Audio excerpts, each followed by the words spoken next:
자, 우리 158번 로지스틱 회계 분석입니다. 자, 지금부터 해당되는 것들은 우리 정형 데이터 마이닝 8장의 분류 분석에 해당이 돼요. 아마 여러분이 어려워하는 부분 중에 하나라고 생각이 들고요. 따라서 우리는 출제 포인트를 감안을 해서 학습을 한다 할 수가 있겠습니다. 자, 해당되는 분류 분석 여러 가지 분류 기법이 등장하게 돼요. 지금 하게 되는 로지스틱 회계 분석도 있고 의사결정 나무도 있고 또는 인공신경망도 있고 앙상블 모형으로 대표할 수가 있어요. 중요한 건 각각 분류 분석 알고리즘마다 출제 기준이 다 정해져 있다는 겁니다. 그래서 해당되는 출제 기준이 무엇인지 확인해보고 여러분이 꼭 학습해야 될 포인트별로 진행을 하도록 하겠습니다. 자, 첫 번째 153번의 로지스틱 회계 분석의 구분점, 출제 포인트는 무엇이냐면 일반 선형 회계 분석과의 차이점이라고 할 수가 있겠습니다. 로지스틱 회계 분석 종속 변수가 뭐라고요? 범주형이라는 겁니다. 이게 바로 일반 선형 회계 분석과 다른 점이라고 할 수가 있겠죠. 따라서 이와 같은 1번 작은 넘버 1번행의 로지스틱 회계 모형은 다음과 같은 표현을 하게 됩니다. 이 모형을 여러분 익숙해져 있는 거 중요하고요. 그럼 해당되는 x의 값을 계속 집어넣게 되면 아웃풋 종속 변수의 값은 뭐라고요? 이진 데이터이기 때문에 0과 1 사이의 확률 값으로 우리는 출력해 볼 수가 있어요. 따라서 해당되는 값이 확률값이 0.5보다 크게 되면 1로 분류하게 되고 0.5보다 작으면 0으로 분류하는 것, 바로 로지스틱 회계 분석이라고 할 수가 있겠습니다. 자, 두 번째 선형 회계 모형과 차이점, 말 그대로 이진 데이터 적용된다. 적용 속변수는 y 결과 범위가 0과 1 사이로 한정된다 할 수가 있겠습니다. 이로 말미암아 일반 선형 회계 분석은 회계 분석 모형 추정할 때 뭐를 쓴다고요? 최소 제곱법, 최소 자승법을 쓴다고요. 하지만 이걸 그대로 이용하게 되면 로지스틱 회계 분석 개수 불안정하다 할 수가 있겠습니다. 그래서 뭘 이용한다고요? 점 추정법의 하나라고 할 수 있는 최대 우도 추정법을 이용하게 되고, 이 추정법을 이용하게 되면 회계 모형의 유의성 검증할 때는 카이 제곱 분포를 따른다 할 수가 있겠습니다. 따라서 해당되는 넘버링을 보게 되면 일반 회계 분석과 차이점을 구분해서 정리하는 거 출제 포인트라는 거 다시 한번 강조해서 말씀드리도록 할게요. 세 번째는 로직 변환이라고 할 수가 있겠습니다. 자, 로지스틱 회계 모형이라는 것은 곡선의 모형을 갖고 있어요. 그래서 직관적 해석하기 사실상 어렵습니다. 그래서 회계 분석처럼 직선으로 만들어서 우리 분석 결과를 직관적 해석할 수 있게끔 하자. 그래서 만든 거 바로 로직 변환이라고 할 수가 있고, 로직 변환이라는 것은 로지스틱 회계 모형에 로그와 오주 변환을 하게 된 함수적 변환을 로직 변환이라고 할 수가 있겠습니다. 그럼 여러분 이론책에 보시면 자, 로지스틱 회계 분석에서 이와 같은 로직 변환을 했을 때의 직선의 모양이 모형이 어떻게 바뀌는지 제가 표현했다 할 수가 있겠습니다. 그래서 이론서에 나와 있는 해당 부분 다시 한번 확인 부탁드리도록 할게요. 그러면 로직 변환에 관련된 정의를 물어보는 문제, 우리 시험에 당연히 출제가 되는 것이죠. 1년에 한 번 정도 가중치 빈도를 갖고 있는 내용이라 할 수가 있겠습니다. 자, 네 번째는 로지스틱 회계 개수의 부호가 갖는 의미라 할 수가 있겠습니다. 베타1이 0보다 크다는 것, 즉 양수라는 것은 S자 모형을 갖고 있고, 베타1 회계 개수가 음수라는 것은 역 S자 모형을 갖고 있어요. 그런데 우리 시험에서는 계속 이 부분을 객관형 오답 보기 형태로 출제되는 것도 저는 약간 이해가 안 되지만 출제가 되고 있습니다. 또한 로지스틱 회계 분석은 일반적인 선형 회계 분석과 해석하는 방법이 달라요. 왜? 양변에 로직 변화를 해서 로그와 오지 변화를 했기 때문에 결과적으로 x가 한 단위 증가하게 되면 오지의 예측값지 isxp라는 것은 지수함수값, 익스포넨셜 값이에요. 자, 지수값 베타1의 만큼 곱해주게 된다라고 해석하는 거 출제 포인트라는 거 다시 한번 강조드리도록 할게요. 자, 154번에는 의사결정 나무예요. 의사결정 나무라는 것은 의사결정 규칙을 찾기 위해서 한 마디가 두 개로 쪼개되는 제기적 분할을 하는 알고리즘이라고 할 수가 있겠죠. 우리 시험 문제에서 의사결정 나무의 포인트는 뭐냐면 불순도라는 키워드를 할 수가 있겠습니다. 자, 이렇게 제기적 분할을 하는데 순수도가 증가하게끔 제기적 분할을 해야 된다. 하지만 순수도를 측정하는 지표는 없고 반대로 불순도를 측정하는 지표는 있다. 세 가지 불순도 측정 지표 다음 슬라이드에 등장한다 할 수가 있겠습니다. 그러면 제기적 분할을 하는데 순수도를 점점 증가하는 방향으로 제기적 분할을 한다. 같은 표현이고, 불순도를 점점 감소하는 방향으로 우리 제기적 분할을 한다. 똑같은 의미라 할 수가 있겠습니다. 첫 번째 의사결정 나무의 특징이에요. 우리 시험 문제에서 인공신경망과 의사결정 나무를 서로 장단점을 비교하는 문제, 객관형 오답 보기 문제라고 할 수가 있고, 의사결정 나무는 대표적 키워드 비모수적 방법입니다. 특정 가정 조건이 없어요. 가정 조건이 없어요. 뭐 등부산성을 만족해야 된다, 회계 분석처럼 뭐 선형성을 만족해야 된다, 그런 것들이 없습니다. 자, 제기적 분할 말 그대로 한 개가 두 개로 쪼개서 나가기 때문에 설명 및 해석이 쉬워요. 세 번 잡음 데이터도 민감하지 않아요. 왜 그러냐면 순서형 연속형 데이터를 우리는 서열 변수로만 활용하기 때문에. 네 번째, 변수의 교호작용 파악이 용이합니다. 그건 교호작용이라는 것은 독립 변수를 결합해서 타겟 목표 변수에 영향을 주는 거 교호작용이라고 해요. 하지만 의사결정 나무는 재기적 분할을 해서 분할한다 했잖아요. 따라서 이와 같은 교호작용 파악이 용이한 거 의사결정 나무의 장점이라는 거 다시 한번 여러분이 기억해 주시면 돼요. 의사결정 나무는 세 가지 불순덕 측정 지표가 있어요. 순수도로 측정하는 지표가 없습니다. 우리 시험에서는 카이-제곱 통계량 지니 지수, 엔트로피 지수가 있는데 계산 문제, 바로 지니 값을 계산하는 문제, 출제 빈도가 높다 할 수가 있겠습니다. 카이-제곱 통계량 계산할 수도 있죠. 하지만 굉장히 시간이 걸릴 거고 아마 내기가 쉽지 않을 거예요. 이건 다른 시험에서 등장해요. 다른 시험에서, 우리 관련되어 있는 다른 시험에서 등장하지만 아직까지 우리 시험에 한 번도 등장하지 않았어요. 자, 또 하나, 엔트로피 지수도 역시 손으로 계산을 절대 못합니다. 그러니까 여러분 걱정하실 거 없고요. 지니값 계산하는 문제는 특정 범주의 비율을 빼는 제곱으로 해주게 되면 금방 구할 수가 있어요. 이와 관련 기출문제 너무 많기 때문에 간단한 문제 여러분 확인해보면 이와 같은 불순도값 어떻게 계산하는지 쉽게 여러분 알 수가 있다 말씀드릴 수가 있겠습니다. 자, 이와 같은 의사결정 나무 목표 변수가 이산형, 머신러닝에서 이산형 하면 바로 카테고리라고 생각하시면 돼요. 범주형이라고 생각하시면 되고, 자, 이와 같은 목표 변수에 따라서 분류나무인지 회귀나무인지 구분한다 할 수가 있겠습니다. 그런데 중요한 건 뭐냐면요. 분류나무일 때 쓰는 불순도 측정 지표 세 가지예요. 자, 이때 쓰는 게 뭐라고요? 카이-제곱 통계량의 P값, 지니값, 엔트로피 지수를 이용할 때는 분류나무의 불순도 측정 지표라고 할 수가 있고, 회귀나무일 때는 뭐라고요? F 통계량의 P값과 분산의 감소량을 가지고 측정을 하게 된다는 거 여러분이 기억해야 출제 포인트라 할 수가 있겠습니다. 또 하나, 우리 앞에서 회귀분석, 다중회귀분석 잠깐 말씀드렸어요. 우리 차원이 높다는 건 데이터 분석을 해석하기 어려워지게 되고 새로운 데이터를 접목했을 때 예측력이 굉장히 떨어지게 된다라는 단점 있다고 했고, 이걸 우리 8장 정형 데이터 마이닝 파트에서 개념에서는 과대적합이라는 용어를 쓴다 할 수가 있겠습니다. 의사결정 나무도 마찬가지예요. 우리 의사결정 규칙을 발견하기 위해서 의사결정 나무를 하게 되고, 의사결정 규칙이라는 것은 나무가 분기가 되고 맨 마지막에 있는 끝마디 숫자와 같아요. 끝마디 숫자가 많다는 건 그만큼 모형이 복잡하다는 걸 의미합니다. 따라서 모형이 복잡하게 되면 활용성이 떨어지는 거예요. 예측력이 떨어지는 거예요. 따라서 뭘 해야 된다? 정지기축과 가지치기를 해야 돼요. 풀트리 하면 안 되겠죠. 따라서 우리 시험 문제에서는 해당되는 정지기축과 가지치기에 대한 정의, 개념을 물어보는 문제가 출제될 수밖에 없고 굉장히 가중치가 많아요. 1년에 2번 정도, 그러니까 2회에 거쳐서 한 번 정도 가중치 문항을 갖고 있어요. 이번 차시에 정지기축이 나왔다면 또 한 번 걸러서는 가지치기 형태의 문제가 출제될 수밖에 없다는 것도 강조해서 말씀드리도록 합니다. 자, 158번에는 의사결정 나무의 알고리즘이라고 할 수가 있고, 우리 시험에서는 등장하지 않았지만 ADP 시험 문제에서는 요주의 포인트입니다. 자, 해당되는 특히 카트를 눈여겨보시고요. 우리 이산형, 연속형 목표 변수에 따라서 쓰는 카트 알고리즘이 기준이 지니값이고, 우리 연속형일 때는 뭘 쓰나요? 분산 감소량을 써요. 예를 들자면 우리가 원하고자 하는 답안은 카트예요. 자, 다음은 의사결정 나무의 이상형 목표 변수의 알고리즘으로서, 자, 분류 기준은 지니 지수와 또는 연속형 변수일 때 분산의 감소량을 쓰게 되는 알고리즘은 무엇이라고 하는가? 23년도에 예상 정답이라 할 수가 있겠습니다. 카트라는 거 굉장히 많이 쓰이는 의사결정 나무의 하나의 알고리즘이라는 거 다시 한번 강조해서 말씀을 드리도록 합니다. 자, 우리 159번 분류분석의 인공신경망이라고 할 수가 있겠습니다. 우리 인공신경망 회귀분석만큼 여러분이 확인해야 할 키워드가 다수 존재하는 것이 인공신경망이라고 할 수가 있겠습니다. 자, 인공신경망 우리 진행을 하도록 할게요. 자, 인공신경망이라는 것은 말 그대로 인간의 뉴런 구조를 본떠 만든 모사한 기계학습, 머신러닝 알고리즘이라고 할 수가 있겠죠. 우리 구조로 따지자면 우리 입력 신호를 측정하는 입력 로드가 있고요. 그걸 다시 은익층으로 보내서 출력하게 되는 형태라고 할 수가 있는데요. 우리 입력 로드에서는 입력 신호의 총합을 가중합산을 하게 됩니다. 가중합산이라는 것은 특정 노드에 가중을 한다는 의미를 하게 되고, 결국에는 우리는 교재에서 보시면 W로 표현한다 할 수가 있겠습니다. 그럼 인공신경망에서 W라는 것은 가중을 의미하고, 결국에는 이 오차가 가장 적은 W를 학습하는 것이 바로 인공신경망의 학습이라고 할 수가 있겠죠. 그런데 인공신경망이라는 것은 생각만큼 굉장히 복잡한 구조로 되어 있다 할 수가 있겠는데요.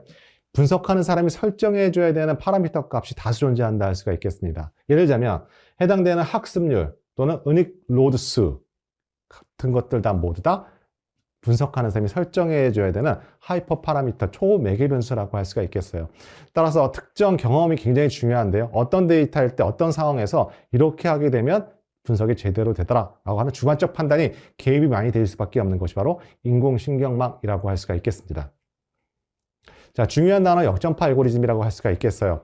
좀 전에 말씀드렸듯이 해당되는 입력 노드에서는 입력 신호를 총합, 가중합산을 한다고 말씀드렸어요. 그 값은 우리 활성화 함수를 통해서 출력된다 할 수가 있겠습니다. 우리 앞에서 했던 로지스틱 회귀 분석에서 우리 로지스틱 모형을 다른 용어로 시그모이드 함수라고 하게 되고, 이 시그모이드 함수 바로 대표적인 활성화 함수라고 할 수가 있겠습니다. 그러면 아까 우리 시그모이드 함수는 뭐라 그랬어요? 출력값이 0과 1 사이의 값으로 출력된다고 했죠. 해당되는 값들 우리 활성화 함수를 통해서 출력이 되는데 역시 확률로 표기하게 된다. 즉 0.5보다 크게 되면 1로 분류하게 되고 0.5보다 작으면 0으로 분류하는 형태라고 생각하시면 되겠죠.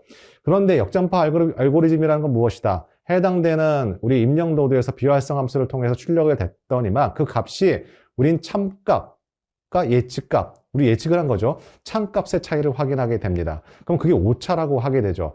따라서 이 오차를 가장 낮추게 할 수 있는 최적의 W, 가중치를 찾기 위해서 다시 출력층에서 어디? 은익층, 다시 입력층으로 가중치를 갱신하게 돼요. 이와 같은 알고리즘, 바로 인공신경망에 있는 역전파 알고리즘이라고 할 수가 있겠습니다. 따라서 우리 시험 문제에서는 역전파 알고리즘을 물어보는 시험 문제 출제 포인트라고 할 수가 있고, 인공신경망에서는 키워드도 중요하지만 우리 군집 분석 파트에 있는 자기조직화 지도라고 할 수 있는 SOM과 비교한다 할 수가 있겠어요. 그래서 역전파 알고리즘 여러분 이해를 하셔야만 합니다. 자, 161번 여기 등장하게 되네요. 인공신경망과 SOM의 차이예요. 물론 군집 분석 파트에서 SOM에 관련된 부분 설명드린다 할 수가 있겠지만 중요한 건 두 개의 교집합은 인공신경망이라는 거예요. 그죠? 자, SOM은 하지만 구조가 한 개의 입력층과 한 개의 출력층으로 구성이 되어 있고 경쟁학습을 하게 됩니다. 또한 SOM은 전방 패스 알고리즘을 해요. 역전파 알고리즘은 인공신경망에 있는 거고, 또한 얘는 비주도학습이에요. 군집 분석은 비주도학습이잖아요. 이렇게 인공신경망과 XOM을 비교하는 문제, 출제 포인트라고 할 수가 있겠습니다. 자, 인공신경망의 은익층과 은익 노드수를 정할 때예요. 우리 앞에서 제가 설명드렸을 때 의사결정 나무, 풀트리 한다는 거 모양을 복잡하게 만드는 거다. 끝마디가 많이 만들어지는 거 다 모든 규칙이 만들어지게 된 거고, 똑같은 개념에서 인공신경망에 관련된 부분 적용된다 할 수가 있겠습니다. 자, 다층 신경망은 단층 신경망에 비해서 훈련이 어렵죠. 모형이 복잡하니까요. 노드가 많을수록 복잡성을 찾아내기 쉽지만 과적합될 가능성이 많다. 우리 다중회귀 분석, 독립변수가 많아져요. 또는 의사결정 나무에서 의사결정 규칙이 많아져요. 자, 이렇게 되면 뭐가 발생한다고요? 과대적 값이 발생할 가능성이 높다. 새로운 데이터가 들어와도 예측의 편차가 굉장히 심하다라고 할 수가 있겠습니다. 자, 단순한 모델을 만들게 되면 복잡한 의사경계를 만들 수가 없어요. 당연한 거고요. 회귀 분석도 마찬가지죠. 우리 단순 선형 회귀 분석하는 것과 다중 회귀 분석 또는 점점 많아지게 되면 복잡한 경적 경계를 만들 수는 있어요. 자, 네 번째, 출력층의 노드의 수는 이거 오타네요. 그죠? 수는 출력 범죄 수로, 입력의 수는 입력 차원의 수로 결정한다 할 수가 있겠습니다. 이거 해당되는 문제 100% 객관형 오답 보기 형태로 출제된다 할 수가 있겠습니다. 163번 인공신경망의 단점이에요. 결과에 대해 해석이 쉽지가 않아요. 왜? 여러분 그 W 가중치 갱신하는 걸 실제 R이란 그 패키지로 돌리게 되면 그 간선이 가중치 갱신하는 간선이 눈에 보이지 않을 정도로 빽빽해요. 이걸 수학적으로 설명하기가 불가능하다는 걸 의미한답니다. 이걸 다시 표현하게 되면 결과에 대한 해석이 쉽지 않다고 얘기를 해요. 두 번째, 최적의 모형을 도출하는 것이 상대적으로 어렵다라고 할 수가 있고, 데이터를 정기화한다는 거, 특정 범위로 한다는 거예요. 인공신경망에는 입력 변수를 설정할 때 서로 크기가 비슷비슷해야 되죠. 서로 만약에 측정 단위가 서로 다르거나 하게 되면 굉장히 불안정해질 수가 있어요. 그래서 정규화를 하게 돼요. 그래서 지역회에 빠질 위험이 있다는 건 뭐냐면 최적의 오차가 더 있음에도 불구하고 그보다 훨씬 높은 지점에서 해당되는 분류 모형을 만들 수 있다는 걸 의미합니다. 자, 네 번째, 모형이 복잡하면 훈련 과정에 시간이 많이 걸려요. 모형이 복잡하게 된 심한 경우에 2박 3일 정도까지 돌리게 되고요. 실제 아마 R이라는 그 패키지를 통해서 우리 교재에 NN이라는 알고리즘이 있어요. 한번 약간만 복잡하게 하더라도 5분, 10분 정도 걸리는 거는 너무 흔하게 보게 됩니다. 자, 164번. 인공신경망의 구축 시 고려사항 세 가지예요. 자, 물론 중요한 건 가중치에 우리 키워드가 집약되어 있지만 입력 변수 서로 비슷해야 돼요. 그래서 스케일링을 한다고요. 정규화를 하는 거죠. 두 번째, 가중치 초기값 분석하는 사람이 설정해 줘야 되는데 이것도 역시 어려워요. 세 번째, 과대적합. 자, 신경망에는 많은 가중치를 수정해야 되므로 과대적합 문제가 발생할 수 있는 단점을 갖고 있어요.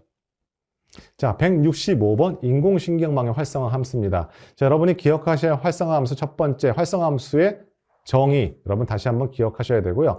활성화 함수에 사용되는 우리 중요 활성화 함수 종류가 있습니다. 여기 나와 있는 시그모이드 함수가 있고요. 두 번째, 렐로 함수, 세 번째, 소프트맥스 함수가 우리 시험 문제의 타켓이라고 할 수가 있겠습니다. 자, 시그모이드 함수라는 건 로이스트 회귀 분석할 때 언급됐어요. 두 개의 분류에 사용되는 활성화 함수라 할 수가 있고, 대부분 활성화 함수는 비선형 함수라고 할 수가 있겠습니다. 이렇게 함으로 인해서 복잡한 경계를 만들어낼 수 있다 말씀드릴 수가 있겠어요.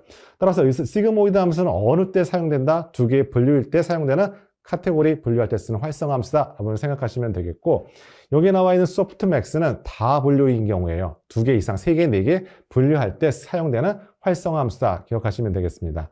하지만 시그모이드는 양극단에서 기울기가 소실되는 문제가 생겨요. 그럴 때 추천해주는 활성화 함수 바로 렐루 함수라고 하게 되죠.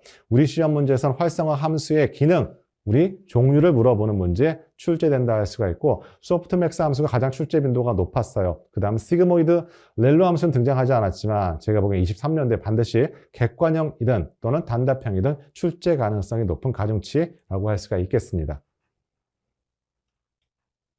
자, 166번 경사하강법이에요.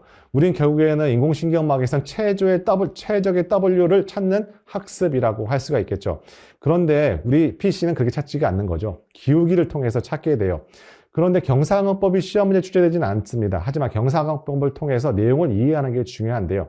그럼 결국에는 인공신경망에서 학습이라는 것은 가중치, 최적의 가중치, 오차가 가장 적은 W를 찾는 거라고 할 수가 있겠습니다. 그런데 어떻게 찾느냐? 각각 점에서 우리는 기울기를 구하게 되죠. 그때 가중치가 가장 적어지는 방향으로 조금씩 이동한다 할 수가 있겠습니다.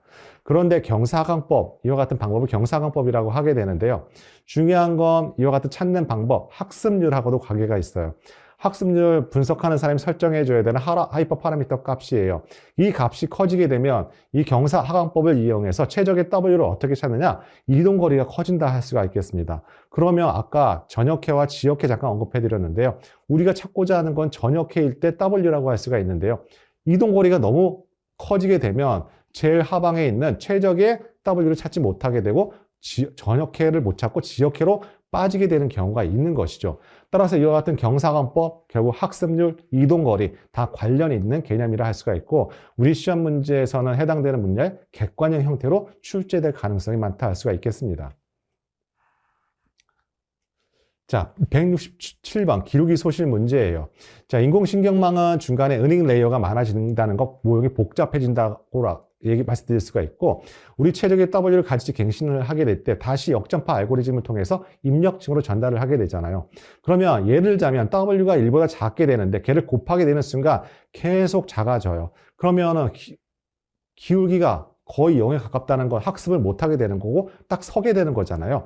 자, 이와 같은 문제 바로 기울기 소실 문제라고 하게 되고, 시그모이드 함수에 보시면 양극단의 기울기가 거의 없어지는 거 발견하게 돼요. 이런 경우에 기울기 소실 문제가 발생할 수가 있고, 그때 쓰는 활성화 함수 바로 렐로 함수라고 할 수 있다. 여러분 정의하시면 되겠습니다. 자, 168번에 우리 분류분석의 네 번째 앙상블 모형이라 할 수가 있겠습니다. 우리 시험 문제에서 제가 데이터 분석 파3에서 가장 가중치가 많은 걸 꼽자고 한다면, 주기적 가중치가 가장 높은 걸 꼽자고 한다면 바로 앙상블 모형이라고 할 수가 있겠습니다. 자, 앙상블 모형은 세 가지가 있어요. 백인과 부스팅과 랜덤 포레스트가 있는데요. 우리 35회 때는 거의 여기서 다 세 문제가 출제가 됐고요. 원래 가중치가 많은 부분인데다가 이번 차시에 백인이 나오게 되면 다음에 부스팅이 나오고요. 그 다음에 랜덤 포레스트가 나와요. 이와 같은 너무 강력한 출제 문항을 갖고 있는 거 앙상블이라고 할 수가 있겠습니다. 자, 앙상블의 정의예요. 이 역시 단답형 예상 문제라고 할 수가 있겠습니다. 여러 개의 분류 모형에 의한 결과를 종합해서 분류의 정확도를 높이는 방법 앙상블 모형이라고 해요. 여러분이 알고 있는 그 앙상블입니다. 그러니까 세 가지 방법이 있어요. 첫 번째 백인인데요. 중요한 건 백인과 부스팅, 랜덤 포레스트를 구분하는 게 출제 포인트라 할 수가 있겠습니다. 백인이라는 거 부스트랩 방법을 이용을 해요. 부스트랩 방법, 여기 나와 있듯이 단순 이빈 보고 추출이라고 하게 되죠. 계속 n번 하게 되면 63.2%는 뽑히게 되고 30.8%는 한 번도 뽑히지 않을 거, 바로 표본 추출의 방법, 부스의 방법이라고 하게 되죠. 이렇게 한 번 뽑아서 그 데이터를 이용해서 하나의 분류기를 만들고 수없이 만들어낼 수 있죠. 이걸 평균을 내서 측정하는 거라고 생각하시면 되겠죠. 예를 들면 자, 다수결의 원칙에 따라서 분류한다고 생각을 해요. 자, A 분류기, B 분류기, A와 B를 분류하는 게 있었는데 분류기가 A는 6, B는 4라고 했어요. 그럼 다수결에 따라서 이건 A 분류야 라고 판단을 하는 거라고 생각하시면 되겠습니다. 두 번째는 부스팅이에요. 우리 아까 배깅이라는 것은 부스트에 한번 뽑아서 분류기를 만든다. 서로 패럴, 병행이라는 방법을 쓰게 됩니다. 하지만 부스팅 키워드가 뭐냐면 잘못된 추출에 가중치를 주는 방법이라고 할 수가 있겠습니다. 즉 분류가 잘못된 데이터에 더 큰 가중치를 넣어서 뽑히게 하는 거예요. 그럼 더 정교하게 약한 분류기, 약하게 분류했던 분류기를 좀 더 강하게 분류할 수 있는 방법이라 할 수가 있고, 이거는 앞에 배깅에선 배깅을 패럿이란 평행을 통해서 우리 앙상블을 했다면 얘는 순차적으로 계속 잘못된 분류기 데이터에 가중치를 줘서 샘플을 하게끔 만들어서 좀 더 복잡한 정확도 높은 경계를 만드는 거, 강한 분류기를 만드는 방법, 바로 부스팅이라고 할 수가 있겠습니다. 자, 랜덤 포레스트는요, 데이터가 있는데 그 중에서 모든 데이터를 다 쓰는 게 아니에요. 일부 데이터만 뽑아서, 그죠? 일부 데이터만 뽑아서 우리 똑같은 배깅의 방법을 취하는 겁니다. 그런데 왜 모든 데이터를 다 쓰지 않고 일부 데이터만 쓸까요? 더욱더 우리 오버피팅 되는 걸 방지하기 위한 방법이라고 생각하시면 되고, 랜덤 포레스트는 바로 배깅의 방법의 특별한 경우라고 할 수가 있다는 것도 강조해서 말씀드리도록 합니다. 결과적으로 우리는 배깅과 부스팅, 랜덤 포레스트 제가 말씀드렸던 특징 키워드 구분하는 차이점만 알고 있으면 쉽게 풀 수 있는 거, 바로 앙상블 모형이라는 거 강조해서 말씀을 드리도록 합니다. 우리 앞서서 4가지 분류 분석을 했다 할 수가 있겠습니다. 자, 이번 차시는 간단하게 우리 서포트 벡터 머신과 나이브 베이스 분류에 관련해서 간단한 키워드 중심으로 정리하고 넘어가도록 하겠습니다. 자, 서포트 벡터 머신의 출제 포인트, 마진이라는 단어를 이해하는 겁니다. 자, 마진이라는 것은 바로 두 클래스의 도로 경계 마진이라고 하게 되고, 아무래도 두 클래스를 분류하는 모형이라고 한정을 한다면 이 최대가 되도록, 마진이 최대가 되도록 결정 관계를 만들어내는 거 서포트 벡터 머신이라고 생각하시면 되겠죠. 자, 이와 같은 SVM, 서포트 벡터 머신은 선형 데이터 분류뿐만 아니라 비선형 데이터도 분류할 수가 있는데요. 비선형 데이터 같은 경우에 커널 트릭을 이용해서 주성분 분석이 반대예요.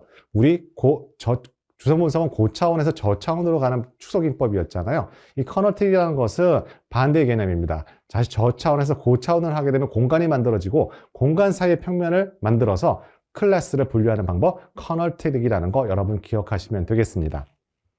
자, 170번은 나이브 베이스 분류예요. 우리 시험도 딱 2번 정도 출제가 됐고요. 우리 베이스 정리에 기반으로 한 머신러닝 기법, 나이브 베이스 분류, 항상 동일한 문제가 출제되었다 할 수가 있겠습니다. 단 하나 여러분들 추가적으로 기억하셔야 될 것은, 자, 조건이 하나 있어요. 모든 독립 변수들은 다 독립이 된다라는 게 나이브 베이스 분류의 첫 번째 조건이라는 거 여러분 기억하시면 되겠습니다.